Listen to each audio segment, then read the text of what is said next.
طبعا عنا صودا وطحالات نحنا بنجيبها مقطعة جاهزة حسب العيلة. عندكم هدول بيطلعوا لهم شي كيلو ونص حسب العيلة. طبعا ما بنجيبها من عند حي الله لحام، لازم اللحام يكون شغله متقن ونضيف وذبحه حلال، واهم شي تكون تازة، ما تكون صار لها جمعة بالبراد، خاصة على طفي الكهرباء. هلا انا ما بقلي دغري، انا طريقتي مختلفة شوي لاني ما بحب الزنخة تطلع بالاكل ابدا ابدا. بنسخن المي لحتى تغلي وننزل بالسوداء عليها.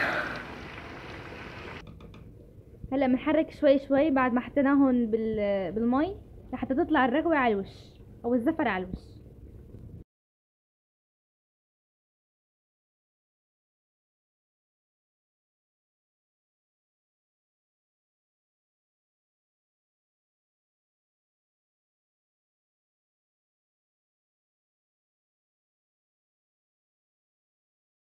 طبعا اكيد ما بننسى الباذنجانة المقلية مع حمض وثوم.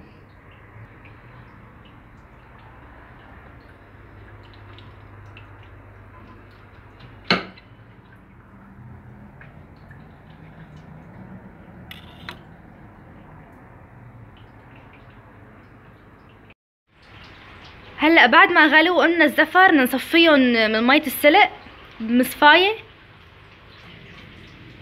بنحط معلقة سمنة كبيرة وبنقليهم. هلا شوفوا المية اللي نزلت قديش بتكون مو نظيفة، تكون كلها دم. هلا هيك عم نغسلهم.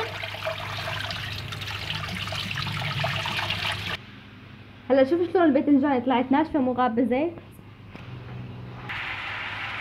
هلا بنقليهم وبنحط رشة فلفل اسود وبنحط ملح. طبعا ما بنكتر بهارات مشان ما نأثر على طعم اللحمة. وهلا بنقطع الباذنجان على العرض مشان ما تغب زيت. عم نقلي الباذنجان مشان نحطه بالثوم قدام الاكل. هلا شايفين شلون هون على السودا طلع الزفر كله طلع على الوش. هلا بنقيم الزفر، وبهالطريقة السودا ما بينزل منها دم لما نقليها. بنصحكم كتير تجربوا هالطريقة لانه كتير تطلع السودا طيبة اول معلاق.